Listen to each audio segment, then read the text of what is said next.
بسم اللہ الرحمن الرحیم۔ مشہور مفسر قرآن اور مورخ ابن جریر طبری کے تذکرے میں لکھا ہے، آپ فرماتے ہیں کہ تعلیم کے دوران ہم چند ساتھی ایک علاقے میں مقیم تھے۔ کچھ مدت بعد ہمارے پاس خرچہ ختم ہوا اور دوسرا کوئی ذریعہ نہیں تھا، چنانچہ ہم نے واپس گھر جانے کا ارادہ کیا اور اپنا سامان اکٹھا کرنے لگے۔ اس محلے میں ایک یہودی بھی رہتا تھا۔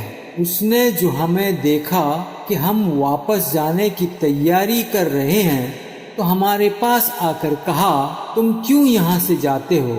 ہم نے کہا، ہم یہاں علم حاصل کرنے آئے تھے، لیکن ہمارے پاس خرچہ ختم ہوا، کسی پر بوجھ تو نہیں بن سکتے، نہ سوال کر سکتے ہیں، اس لیے ہم واپس اپنے گھروں کو جاتے ہیں۔ اس نے دریافت کیا کہ تمہارا ماہانہ کتنا خرچہ بنتا ہوگا؟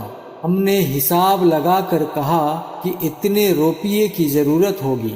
اس نے تھوڑی دیر سوچا اور پھر کہا کہ پرواہ نہ کرو، تم اپنی تعلیم جاری رکھو، اتنی رقم میں تمہیں ادا کرتا رہوں گا۔ ہم نے کہا کہ آپ تو یہودی مذہب سے تعلق رکھتے ہیں اور ہم مسلمان طالب علم ہیں، آپ کس طرح ہمارے ساتھ اتنی ہمدردی اور تعاون کرتے ہیں؟ اس نے کہا کہ اس سے تمہیں کیا غرض ہے، بس اپنا تعلیم جاری رکھو اور مجھ سے خرچہ لیا کرو۔ چنانچہ ہم نے جانے کا ارادہ ملتوی کیا اور وہاں ٹھہر گئے۔ کچھ مدت میں ہم نے وہ مطلوبہ تعلیم حاصل کی اور پھر وہاں سے رخصت ہوئے۔ اس دوران حج کے مہینے شروع ہوئے۔ ہم نے مشورہ کیا کہ کیوں نہ حج کو چلے جائیں اور حج کی سعادت حاصل کریں۔ چنانچہ مکہ معظمہ پہنچ گئے اور مناسک حج میں مشغول ہوئے۔ ایک دن ہم طواف کر رہے تھے کہ میری نظر اس یہودی پر پڑی جو ہماری مالی خدمت کرتا تھا۔ وہ کچھ فاصلے پر طواف میں مشغول تھا۔ میں نے ساتھیوں سے کہا کہ دیکھو، یہ شخص وہ یہودی تو نہیں ہے جو ہماری خدمت کیا کرتا تھا۔ انہوں نے جو دیکھا تو بول اٹھے کہ واقعی یہ تو وہی یہودی ہے، یہ کیسے یہاں آیا ہے؟ ہم اس کے فارغ ہونے کا انتظار کرنے لگے۔ جب وہ فارغ ہوا اور اپنی قیامگاہ کی طرف روانہ ہوا تو ہم بھی اس کے پیچھے گئے اور جا کر اس سے ملے اور جان پہچان ہوئی۔ وہ بھی بہت خوش ہوا۔ پھر ہم نے پوچھا کہ آپ میں یہ انقلاب کیسے آیا اور یہاں کیسے پہنچے؟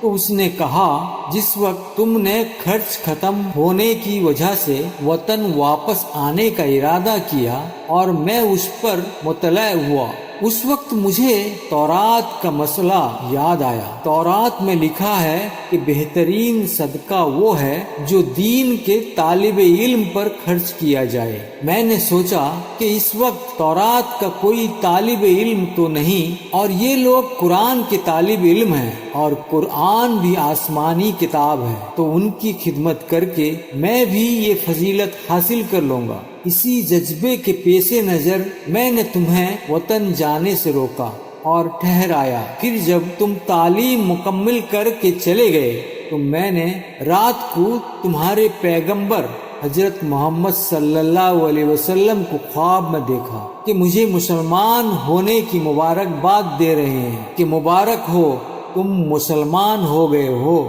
صبح کو جب بیدار ہوا تو اپنی بیوی سے اس خواب کا ذکر کیا تو وہ حیران ہو کر بولی کہ ایسا خواب تو میں نے بھی آج رات دیکھا ہے، حتیٰ کہ تمام اہل خانہ جو 17 افراد تھے سب نے اس رات یہی خواب دیکھا تھا۔ چنانچہ ہم نے اس کو اشارہ غیبی سمجھا اور ہمیں یقین ہوا کہ روئے زمین پر اسلام ہی واحد سچا اور حق دین ہے۔ چنانچہ اسی دن ہم سب نے اسلام قبول کر لیا اور پھر دل میں حج کرنے کا شوق پیدا ہوا، اور اب ہم تمام اہل خانہ دولت ایمان کے ساتھ ساتھ حج بیت اللہ کی سعادت بھی حاصل کر رہے ہیں۔ یہ واقعہ سن کر ہمیں بہت تعجب ہوا اور اللہ تعالیٰ کا شکر ادا کیا کہ ہم لوگ اس یہودی گھرانے کے مسلمان ہونے کا سبب بنے۔